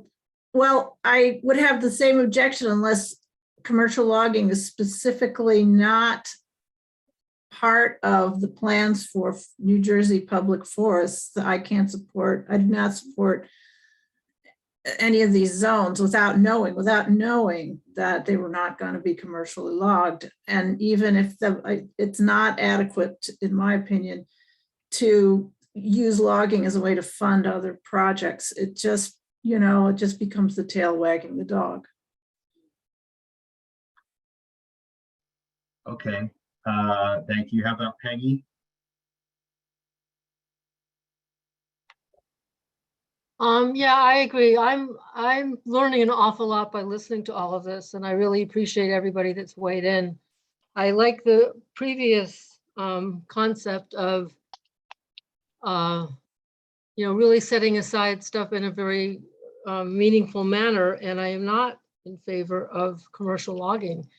And I'm afraid that that gets in here. One of the things that concerns me with all of this is the language. It was more of an issue yesterday, but when we talk about what is thinning versus what is this versus what is sustainability, we have to be really clear about what the language is. And a lot of this boils down to trust.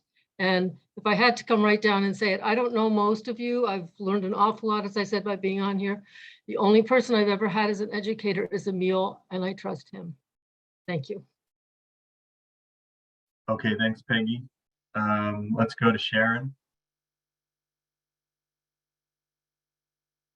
I also have a great deal of problems with the idea of zoning the management.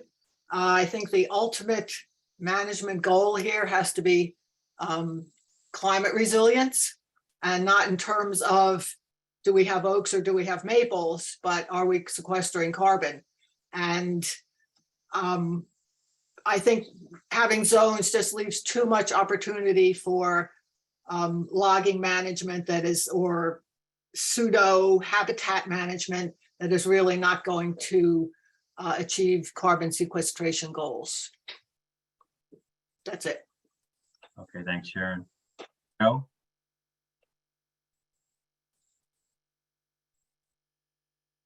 I think Lori, the first respondent, said it quite well for me.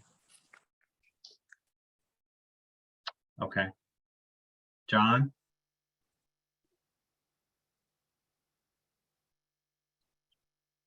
John Sapanara?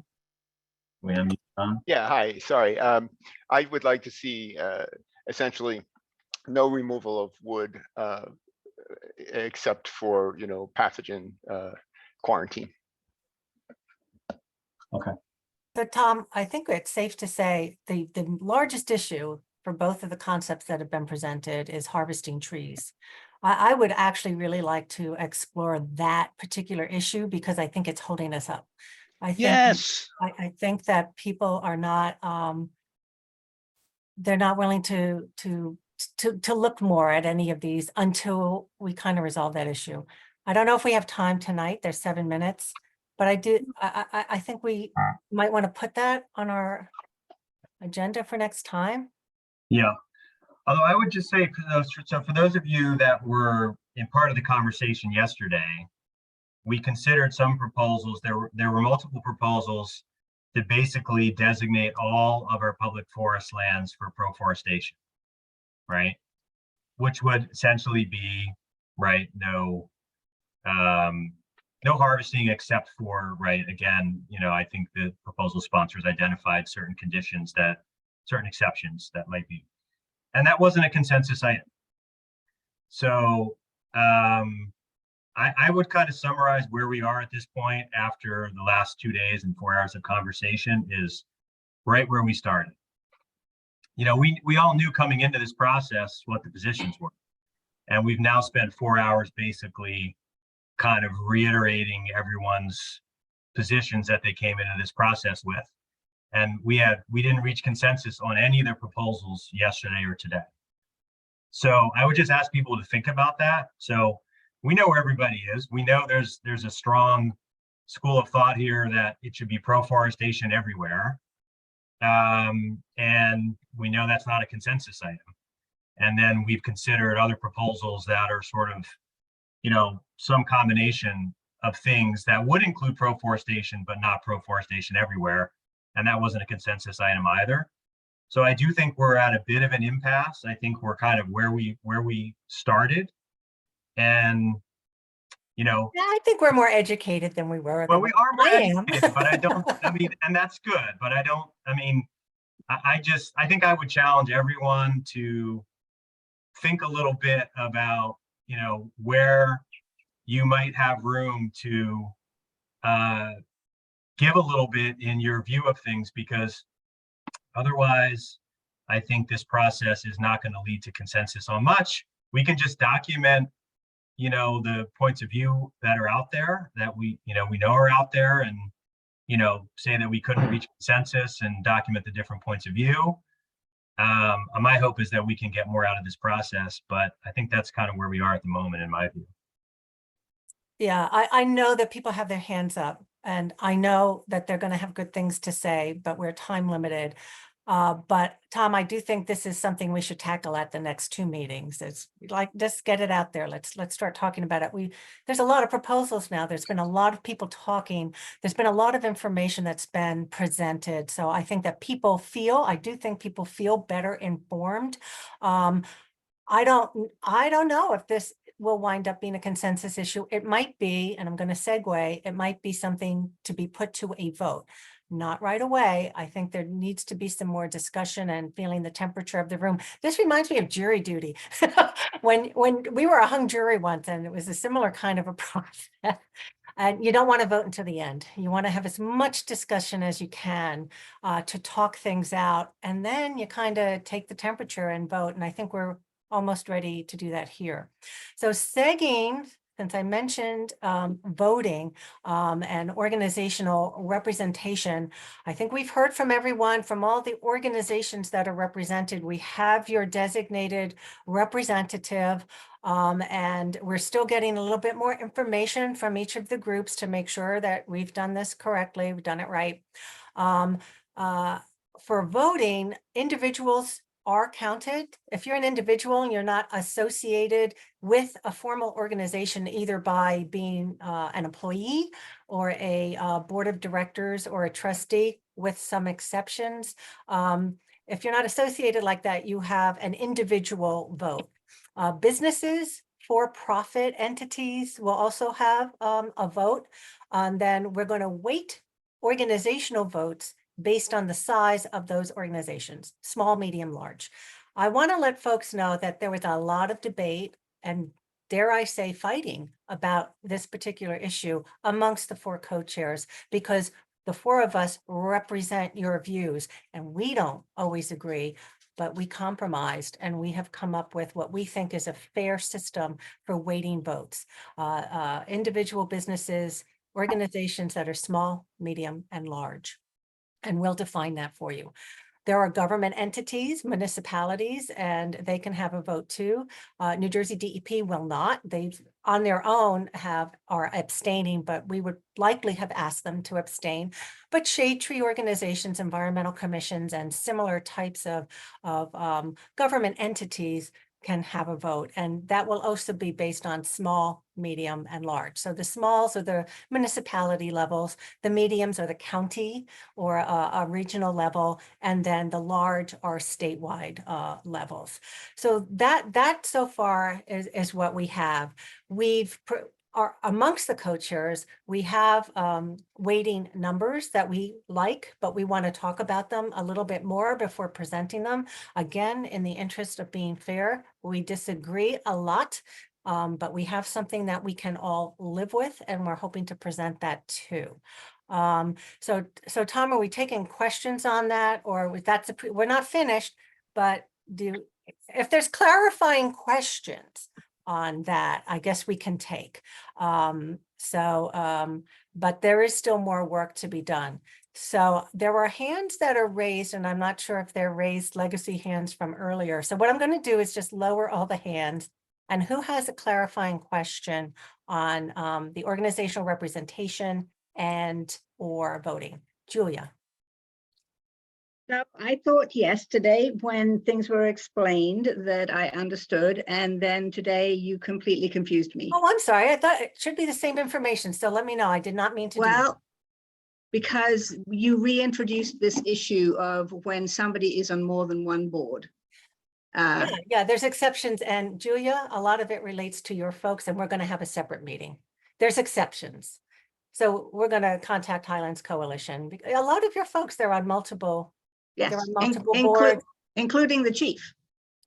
Oh, yes, and Ken on here as well. There's others, and we're going to meet with you separately and go over that. We told you that we would have exceptions, and we are. Okay. Okay. All right. Douglas. Oh. Did you have a question on the? I did about that. Yeah. I know it sounds like a good idea to have proportional voting, but it kind of stinks of the 3/5 of a person with slavery. I think that having certain organizations have more votes than others based on the representation is problematic. So I just think it seems kind of anti-democratic, and I have a problem with that. And I also know that not every organization represents its members accurately, but that's another thing, because we hadn't necessarily, if you're in a union, you agree that the union will represent your interests, right? I don't know that everybody Some people, I was not fond of some of the things that happened at Sparta Mountain, and I know Audubon, there were different opinions on that, and different folks were in Audubon. So I just think that, the optics are really bad of doing proportional voting. I'm just saying, is it? No, we hear you. We talked about And this a lot. There's precedent. Okay. We'll go over it.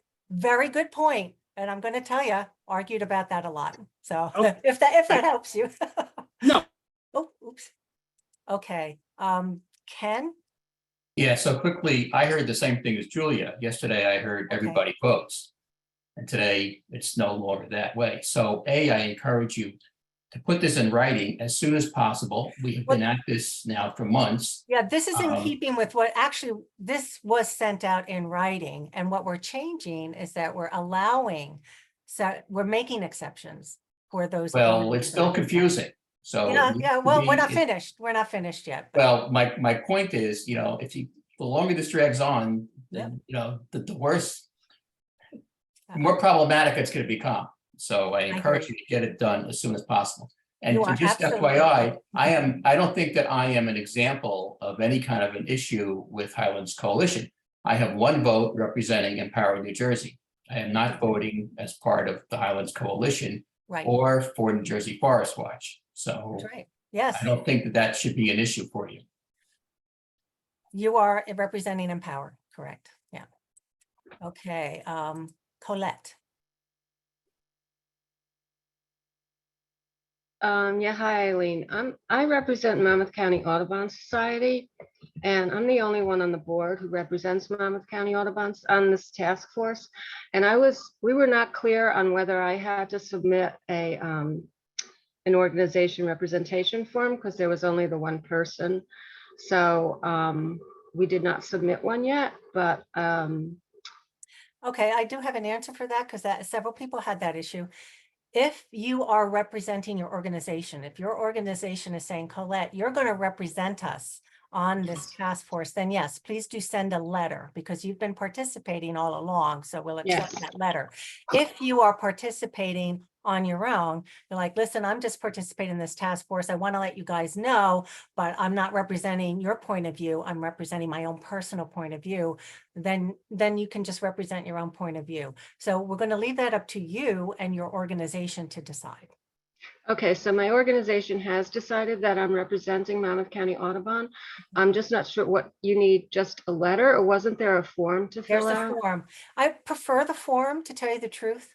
So it's still live. So if you want to put the information in the form, that is the best way to submit. I want to let folks know that this Audubon is in no way associated with New Jersey Audubon. That's correct. We're not. Where do I find that form? I just looked at the docs page and we'll send it to you. I'm going to send that to you separately. Colette. Thank you. All righty. Thank you. Thanks, Colette. Okay, John Landau. Yeah, sort of Doug's concern, but I understand there's different categories of people represented in this process, and that makes plenty of sense. But will you also report? I guess my concern is the weighting is going to be arbitrary, however you do it, because it has to be. Will you report out the results by class so that we can see that every individual worked in this task force, how they voted, how we see the large organizations voted, how we saw the small organizations voted, so that the legislature and we can see how the ballots worked out? Yeah, I like that idea. I hope that we can. It depends on the software that we use for voting. I think we can, because it's anonymous, it's not going to have your name and what you voted. But what we're hoping to do, and I think our software can do, is to say, large organizations tended to vote this way, and there might not be a pattern, but we do want to parse it out to see if there are patterns. Individual homeowners or individuals tended to vote this way. Or here's the question. Within this question, there were 10 objections, and of those 10 objections, 5 were large organizations. 2 is that am I getting at what you asked? You're actually going a little further than I think that a minimum it should just say that, okay, so we had 100 people say participating. How did they vote? Independent of their organizations. We had 20 people representing medium-sized organizations. How did they vote as medium-sized organizations? And they also voted as individuals because they participated in this stuff. Oh, no, if they're voting, we'll go, you can't vote twice. You Well, I can't- guess I'm saying, but ignoring they shouldn't be in the waiting twice. But I think there's value in seeing how people participated and voted Okay, I see in what you're these saying. categories. Uh, Because if I was Senator Smith, I'd want to see, oh, the big guys with national funds, this is how they lined up. The 100 Right, people that actually put all the work into this task force, this is how they lined up yeah, in yeah, between. it could be valuable, yeah. If we can, Good suggestion. yeah, if we can, we will. Thank you. Okay, Nick, we're gonna try you again. I hope we can hear you. No, Sorry. nope. All right, don't worry. Oh, no, I can hear you. Oh, Oh, yeah. It's working. Okay, I'm an individual, but I'm a member of the Highlands Parsippany Green Team, so I get your own vote. one. Yeah, because one you're not a vote. staff member. Just simply being a member of an organization doesn't mean you're being represented by them. You represent yourself in this case, Nicholas. And do I have to present myself in any other way, like volunteer in the parks for No. X amount of years, blah, blah, blah, just No. Joe Blow wanting to vote? Yep. Citizen. Joe Blow. All right, okay. I hope it matters. Okay. Was there, okay, Theodore Chase. Yes, I just think that a greater effort should be made to I don't know whether reconcile is the right word, but to get proposals that really can achieve a much greater degree of consensus. Oh, yeah. Last night, after yesterday's meeting, I actually lay in bed thinking about this. I came up with some wording I sent to the four of you at the NJFTF email, a conclusion on that. And I think, well, my language. And I think in this, just voting and having a majority one way or the other is going to leave some people very unsatisfied.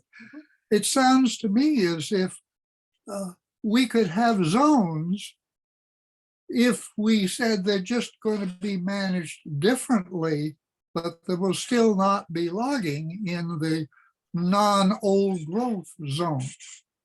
Now, there may be people who won't accept that formulation, but I think we ought to try harder to find formulations like that. I think we are in a 100% agreement with you that our goal is consensus. Yeah, and I think that's why we haven't, the voting is going to be a last resort. This is why we're trying to gear all these conversations towards trying to find consensus, because we know that's a much stronger outcome. That's going to carry more weight and be more effective than simply, kind of boiling these things down to votes. So, Yeah, that's but why we we're do need to trying. have. Yeah, that's why we're trying to parse all these concepts out. I think I think we are being successful at doing that.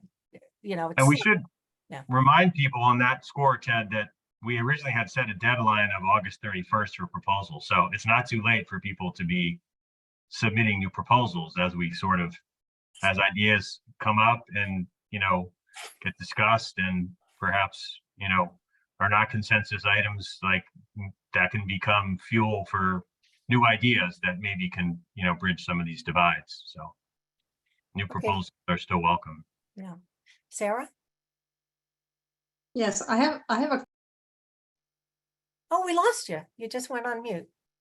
sorry, I'm sorry. Okay, just I'm concerned about the consensus concept because on yesterday's meeting, by my count, 82% of the people who were on the call voted yes for a pro-forestation approach. And that was not considered consensus. So, and that was the people that objected mostly had specific things that they would want to have as caveats, several more of them. So the consensus was very strong, and yet you're saying that there was not a consensus. So what are you looking for before deciding there is one? I mean, we looked at definitions of consensus and consensus processes. The bar for consensus is extremely high. I mean, consensus is almost everyone in agreement with, one or two exceptions, and we sort of extrapolate you know, with a large group like this, maybe it's not one or two, but, you know, it's, if we've got a handful of detractors, then maybe we still have consensus. But I mean, consensus is not defined as 82%. Consensus is defined as like, you know, almost 100%. Yeah. It's a super high bar. But it's our goal too. We'd like to see as high as possible. But we want to be prepared for voting should we need to do it, but we prefer not to go there if we don't need to. Okay, Leslie? Yes, I actually want to register an objection to a problem that I think is an obstacle to consensus. And that is, Tom, that you and Andy keep referring to proforestation as passive management. You were the only people to use those terms. And everyone who's made a proposal has talked about the importance of ecological management in these areas. There's only one thing that they ask, and that is the cessation of wood removal from these sites. It's too important for soil building. It's too important because it will turn into carbon sequestration. So rather than being one size fits all, it's actually a very complex proposal. It's just one activity that is not allowed. And I really would like to see this presented in terms of what people who are presenting proposals are saying we should do going forward. For example, I'm really interested in hearing from people in what kind of problems do you have that you think only logging can solve.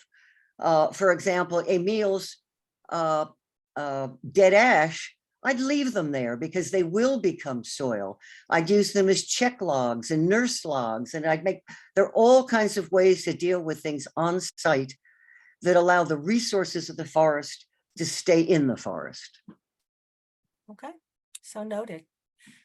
Okay, I know that this is taking a long time, and but I do believe that we are making progress and that we're going to get there.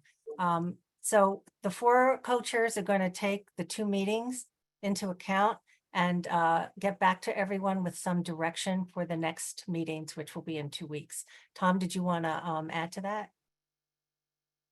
No, I think that's right. Our meetings are 2 weeks, right, from yesterday and today. So what is it, 29th and 30th?